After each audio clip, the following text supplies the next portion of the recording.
अरे कमी वापर पण अस्सल वापर। MDH काश्मीरी लाल मिरची पावडर। MDH हा जो भाग आहे तो सकाराम पवार मार्ग महादेव पालोम मार्ग असा मिळून हा गोल तयार झालेला आहे। इथे नाही म्हटलं तरी 6-1 वस्तीचा भाग आहे।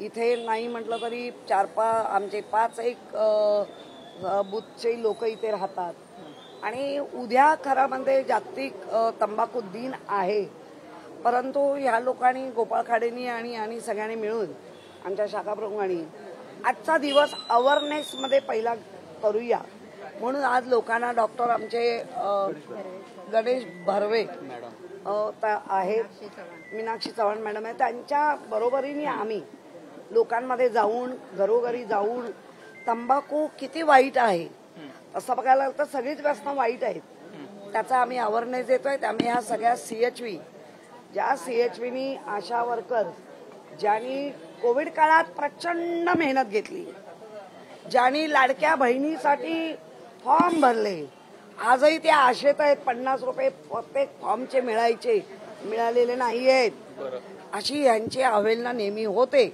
तरी सुद्धा समाजासाठी ती लोक एकदम अग्रेसिव्ह असतात, पुढे असतात, अग्रभागी असतात आणि लोकांना जास्तीत जास्त व्यसनापासून आजारापासून असं लांब ठेवता येईल ह्याचे ते प्रयत्नशील असतात। सगळ्यात जर आपण पाहिलं तर अवकाळी पाऊस सुद्धा झाला आणि मोठ्या शेतीचं नुकसान हे राज्यभरात झालं आणि त्यामध्ये कृषी मंत्र्यांचं विधान असं आहे की हार्वेस्टिंग झालेल्या पिकांचे पंचनामे करून काय करणार आहे आणि ढेकांचे पंचनामे करून काय करायचं असं त्यांचं असंवेदनशील।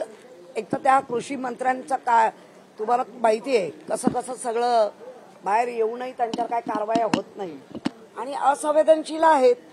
शेतकऱ्यांना इलेक्शन पुरता महिलांना सांगायचं तुम्हाला हे देणार, युवकांना सांगायचं तुम्हाला ते देणार, शेतकऱ्यांना तर अगदी पार त्यांना लाभाच्या अग्रस्थानी ठेवणार आणि जेव्हा सगळं झालं स्वतःच्या खुर्चीत बसले की ते पायदळी आले, हे तर चालू आहे।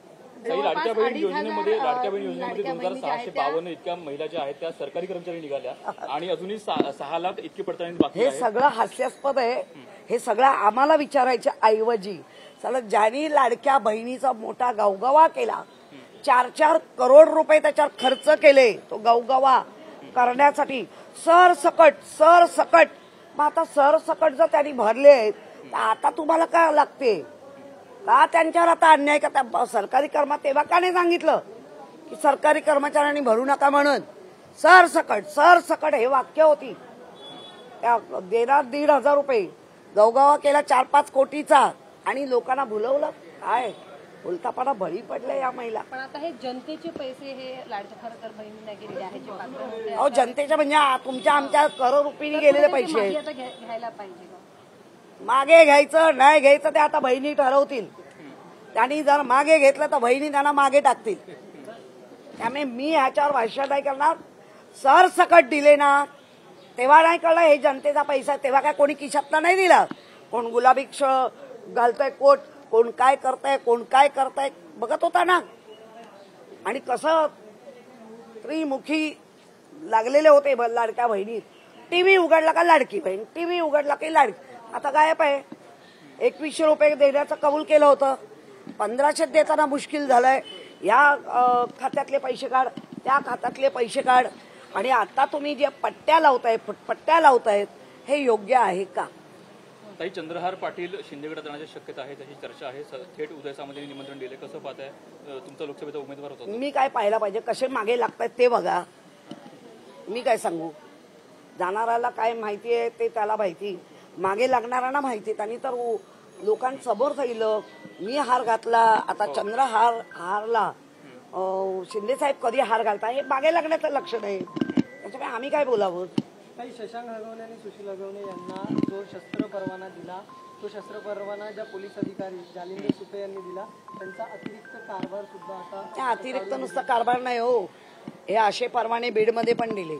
आणि माझा तोच प्रश्न होता, बीड महाराष्ट्रात आहे की बिहार UP मध्ये आहे? कारण बिहार UP मध्ये सरसकट परवाने, प्रत्येक घरटी मागे 4 पिस्तूल असतात, ते काय ते AK-40 असतात ते असतात। असं आता महाराष्ट्र व्हायला लागले या हगवणे कुटुंबाला पिस्तूलची गरजच काय होती? आणि ती गरज ओळखून द्यायची असते. तर ती न ओळखता ज्या अधिकारी कोणी असतील त्या अधिकाऱ्यांना सेवेतून बडतर्फ करा. त्यांना कुठलाही लाभ मिळता कामा नये. काही गुलाबराव पाटील यांनी वक्तव्य केलंय. संजय राऊत जळगावच्या दौऱ्यावर देखील त्यामध्ये टीका केली आहे की मागच्या वेळी 5 आमदारांना पाडायला आले होते मात्र एकही पाडू नाही शकले. बघा, गुलाबराव पाटलांना पण माहिती आहे ते फारच आश्चर्यचकित झाले की मी निवडून कसा आलो. त्यामुळे त्यांचे आश्चर्यचकित त्यांना माहिती. आमचे संजय राऊत जे पक्षासाठी निष्ठेने काम करतायत ते त्यांचं काम करतच राहणार. त्यामुळे तुम्ही ज्या पद्धतीने निवडून आला ते तुमचं तुम्हाला माहिती. शरद पवार यांच्या राष्ट्रवादी काँग्रेस पक्षामध्ये सध्या नाराजी पाहायला मिळते. जयंत पाटील यांच्या विरोधात नाराजी आमदार थेट नाराजी व्यक्त करतायत आणि येत्या काळात त्यांची जवळच्याच माणसांना नियुक्त केलंय महत्वाच्या पदावर आणि हे बघा, त्या पक्षामध्ये मी कधी काम केलं नाही. त्यामुळे त्या पक्षाबद्दल मला माहिती नाही. दोन्ही राष्ट्रवादी एकत्र येणार असल्याची मला चर्चा सुरू यातलं होत्या. काही माहिती मात्र नाही. मला यांचा यातलं काही माहिती नाही. मी सुप्रियाताईंना फक्त वैयक्तिक बऱ्यापैकी चांगली ओळखते आणि त्यांचं प्रेम आहे आमच्यावर.